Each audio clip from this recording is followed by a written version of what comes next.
Hi, nice to meet you. Nice to meet you too. I think you are interested to expand your business in Malaysia. So first, let me tell you what is the scope of international business in Malaysia. Malaysia has a very strategic location, which means that there is no major disaster like tsunami or eruption like in its neighboring countries, and Malaysia have a good infrastructure where the road connects reliably with other countries such as Singapore and Thailand, so that the supply of parts and goods can easily be exported and imported. Malaysia also have a good supply chain where many small local companies that manufacture parts needed for car, for example like wiring, car seat cushions, plastic parts and switches. And as a matter of fact, there are also international companies that have been actively doing their business in Malaysia, such as the electronic manufacturing like Dell, Intel, and HP, they set up in Penang, and there are car manufacturing. They like BMW, they set up in Pekan Pahang, and Toyota, they set up in Shah Alam, Selangor. And of course, there is a wide presence of retail companies like H&M, Zara, Adidas, Nike, and Uniqlo. Thank you so much for the information. But how does Malaysia play a role in the global market and production? You're welcome, and that is a good question, but I will leave this to our business consultant, so I will ask him to join this call and speak to you. Okay. Okay, wonderful. Bye.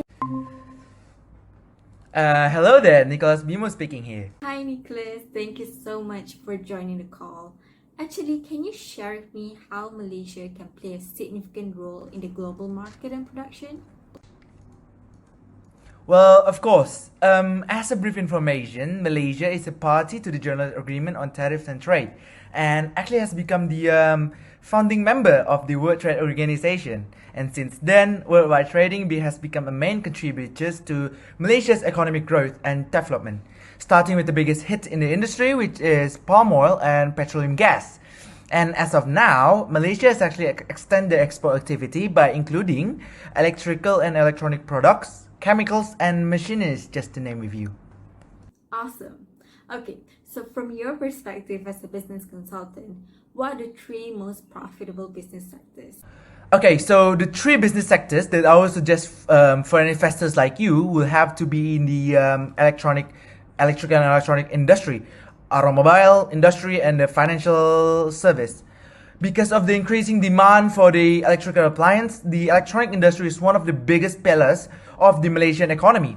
And the Malaysian automotive industry has also become the third largest in Southeast Asia, with a contribution of over 40 billion ringgit to Malaysia's gross domestic product. But if you don't want to invest in good sectors, you can also venture into financial services, which is just as promising as the sectors that we mentioned to you before. The biggest one in terms of total assets and market capitalization include Maybank, CIMB, Public Bank, LHB, and Hong Leong Bank. And in the next few years, you'll see an increasing demand for financial risk and management services. Wow, that sounds really promising. Thank you so much for your generous insights, Nicholas. It is my pleasure. And hey, did you know that Malaysia is actually a part of ASEAN? So you might be interested to reach out into the government agency that handles these matters, which is called the Ministry of International Trade and Industry. Oh, definitely. I will reach out to them. Thanks once again. You're welcome. So bye bye and good luck on your thing.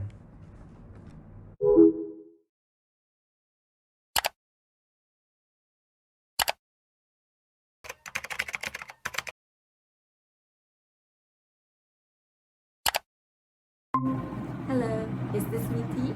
Yes, it is. How can I help you? Great, I'm actually interested to know more how ASEAN can promote free trade in the region. Care to elaborate further on this? Alright, sure. For this, I will take European Union as a comparison to ASEAN so that we can understand the potential for ASEAN in terms of free trade. So, for the simple, ASEAN brings together countries in Southeast Asia to cooperate on some things like imposing lower taxes on each other goods or hosting Southeast Asian games. But nothing big like what European can do, such as having single currency or joining forces with other countries to become a single market. meaning that they can sell any goods and services across the European Union with the same standard of safety and also the regulations. This is so they can compete with the larger market in United States. Imagine if Asian countries can cooperate among themselves to become a strong market like European. I have no doubt that Asian can also compete globally. However, what we see today is countries like Indonesia and Malaysia are still aggressively competing with each other by lowering the price of palm oil. Therefore, this is where we as the government comes into play. Currently, we are working to convince other countries like Indonesia, whereby instead of competing each other, we can try to become single larger producer in order to dominate the global palm oil industry. Perhaps we can make a Genting plantation in Malaysia, for instance, to produce all the palm oil across the Asian so that we can dominate the global palm oil supply together. Therefore, we have that in other Asian countries we are often working with us. That Asian as the whole nature they can develop into a strong alliance that just like the European Union. Wow, thank you so much for your insights on this. Hopefully ASEAN can be just as big as Indeed, the it's my European pleasure Union. to have help you. By the way, I'm so sorry I do have leave to now, but I'm gonna send you a video if you're interested to conduct business in Malaysia. Okay, so enjoy. Oh, that will be helpful. Thanks. If you are a foreign investor who is interested in doing business in Malaysia, please keep watching this video as I will share with you the 5 Malaysian culture do's and don'ts. Firstly, do exercise patience while negotiating with Malaysian counterparts, as the business procedure shouldn't be rushed. 2. Do remain polite and act properly at all times. For instance, older Malaysian business people should always be acknowledged before a younger member of the organization. Third, do enjoy the process to build productive business connection with your Malaysian colleagues. Fourth, do remember that Malaysian business culture is highly hierarchical, as they have vertical hierarchical structure with top-down power. Fifth, do provide business card after an initial meeting with Malaysian companies. However, don't misunderstood that the signing of a contract constitutes an agreement in full. 2. Don't be shocked if a Malaysian colleague asks a question they will consider private. Third, don't reject a Malaysian proposal outright, because doing so could be construed as rejecting the individual who proposed it. Fourth, don't hesitate to build a personal relationship with Malaysian, as they place a high value on trust. Most importantly, don't do business in Malaysia without a letter of introduction from a bank or mutual partner. Moving on to the 3 ethical values that international firms must consider for doing business in Malaysia is that first, Malaysia value honesty in business dealing. 2. Geniality toward fellow humans. And 3. Moderation in business dealing. So be sure to adopt a humble and honest manner in all aspects of life. Good luck!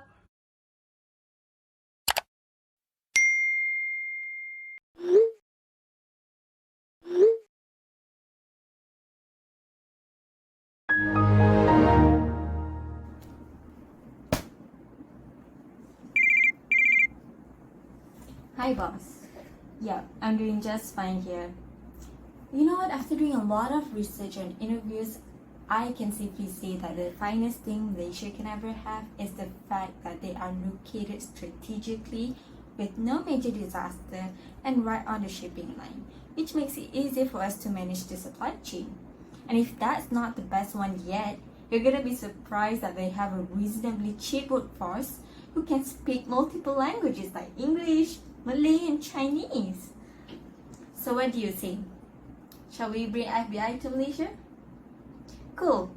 Then I'll prepare all of the documents and arrange a meeting with you next week. Bye.